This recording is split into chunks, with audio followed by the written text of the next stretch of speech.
విజయమ్మ పేరుతో నిన్న వచ్చినటువంటి లెటర్ తర్వాతన ఇది వైసీపీకి మైనస్సా ప్లస్సా? వైసీపీ అభిమానులు మనోవ్యధ చెందుతారేమో కానీ వాళ్ళేమీ మారిపోరు. జగన్ వ్యతిరేకులకి అబ్బా మరొక అస్త్రం దొరికింది, లేదా జగన్ గాడికి ఓ పెద్ద గుణపందించింది వాళ్ళ అమ్మ అని సంతోషపడతారు. ఇది సహజ సిద్ధంగా జరిగేది. బేసిక్గా ఒకటే, రాజశేఖర్ రెడ్డి సంపాదించినటువంటి ఆస్తి అతి పరిమితం. ఆ ఆస్తిని 2009 నాటికే ఎవరికి వాళ్ళకి ఇచ్చేశారు. అది నేను విజయమ్మ లెటర్లో కూడా ఉంది. జగన్కి ఇచ్చాడు కొంత, షర్మిలకు కొంత ఇచ్చాడు అన్నటువంటిది. రాజశేఖర్ రెడ్డి 2009 తర్వాత చనిపోయాడు. ఆయన చనిపోయే నాటికి అప్పటికి 2009 ఎలక్షన్స్కే ఆయన సంపాదించిన ఆస్తులు ఇచ్చేశాడు కదా. ఆ టైంకి జగన్ సంపాదించినటువంటి ఆస్తులు, జగన్ వ్యాపారంలో పెట్టుబడి అంటే రాజశేఖర్ రెడ్డి ఇచ్చినటువంటి సొమ్ములతో జగన్మోహన్ రెడ్డి పెట్టుబడి పెట్టి వ్యాపారం చేశాడు, షర్మిల పెట్టుబడి పెట్టి వ్యాపారాలు చేశాడు. పవర్ ప్లాంట్లా లేకపోతే ఇంకోటి. షర్మిల వాళ్ళది ఫెయిల్ అయ్యింది, లాస్ అయ్యింది.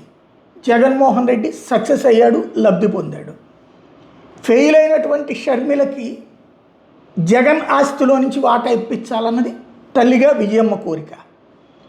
రాజశేఖర్ రెడ్డి సంపాదించినటువంటి ఆస్తులలో అయితే ఆ ఆస్తుల నుంచి పెట్టుబడి పెట్టి వ్యాపారం చేసేటట్టయితే కనుక అయ్యే ఇచ్చేశాడు కదా ఆల్రెడీ రాజశేఖర్ రెడ్డి. ఇవన్నీ జగన్ కష్టార్జితం కాబట్టి జగన్ కష్టపడి సంపాదించుకున్న సొమ్ముల్లో ఎందుకు ఇవ్వాలి అన్నటువంటిది భారతీ ఫీలింగ్ అయ్యి ఉండొచ్చు, జగన్ ఫీలింగ్ అయ్యాడు. ముందైతే జగన్ ఇవ్వడానికి సిద్ధపడ్డాడు, కానీ ఆ జగన్ పతనం కోరింది షర్మిల. ఆ పాయింట్ చూపెట్టి భారతి గారు అడిగి ఉండొచ్చు, ఆ తర్వాత జగన్ ఎదురు తిరిగి ఉండొచ్చు.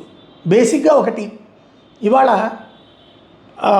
జగన్ అన్యాయం చేశాడు అనే ఏ జగన్ వ్యతిరేకైనా తను సంపాదించుకున్న ఆస్తి, తన తండ్రి ఇచ్చింది కాకుండా తండ్రి ఇచ్చిన డబ్బులతో పెట్టుబడి పెట్టి వ్యాపారాలు చేసి, అంటే తండ్రి ఆస్తే కదా వీళ్ళ సొంతగా సంపాదించుకున్నది ఓకే, తండ్రి ఇచ్చినటువంటి పెట్టుబడి పెట్టి వ్యాపారం చేసి సక్సెస్ అయినటువంటి వాళ్ళు వాళ్ళ చెల్లెళ్ళకి వాళ్ళ అక్కలకి ఆస్తులు పంచి మాట్లాడితే నో ప్రాబ్లం. అదే సందర్భంలో తండ్రులకి ఇప్పుడు మహిళల్లో 2 రకాలు ఉంటుంది. తన ఆడబిడ్డకి డబ్బులు ఇచ్చినటువంటి వాళ్ళు ఉన్నారు, ఇవ్వని వాళ్ళు ఉంటారు. అత్తమామల ఆస్తిలో వాటా ఆడబిడ్డలకి ఎందుకు ఇవ్వాలా కట్టం ఇచ్చేశాక అనే మహిళలు ఉంటారు. అదే సందర్భంలో తన భర్త ఇస్తుంటే అంగీకరించేటటువంటి వాళ్ళు ఉంటారు. ఈ అంగీకరించే వాళ్ళు ఇప్పుడు జగన్ కూడా చెల్లికి ఇస్తే బెటర్ అంటారు. అంగీకరించని వాళ్ళు ఎవరైతే మహిళలు సపోర్ట్ చేస్తారో వాళ్ళు వాళ్ళ భర్తల చేత వాళ్ళ ఆడబడుచులకి డబ్బులు ఇప్పిస్తే ఆ విధంగానైనా రాష్ట్రంలో ఒక మంచి కొత్త పరిణామం సంభవిస్తుంది, తెలుగు రాష్ట్రాల్లో కూడా. ఇకపోతే ఈ మొత్తం ఉదంతంలో ఎవరి ఆస్తిని ఎవరు దోచుకున్నారు, ఎవరి ఆస్తిని ఎవరు సంపాదించారు? కష్టపడి సంపాదించేది ఒకళ్ళు, ఖర్చు పెట్టుకునేది ఒకళ్ళు. కేసులు పెట్టుకుని శిక్ష అనుభవించినోడు జగన్మోహన్ రెడ్డి, అందులో వాటా కావాలని కోరుతున్నది ఇటు షర్మిల. ఇదంతా ఒక ఎత్తు. మూడో పాయింట్ ఏంటంటే, ఇప్పుడు చంద్రబాబు నాయుడు గారికి హెరిటేజ్ డైరెక్ట్గా ఆకాశం నుంచి చూడిపడదు కదా.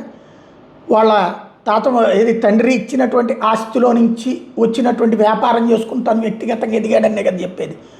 ఆయన తన సోదరిమణులకి ఇచ్చారా, ఎవరికి ఎంతెంత ఆస్తి ఇచ్చారు అన్నటువంటిది చర్చ వస్తుంది.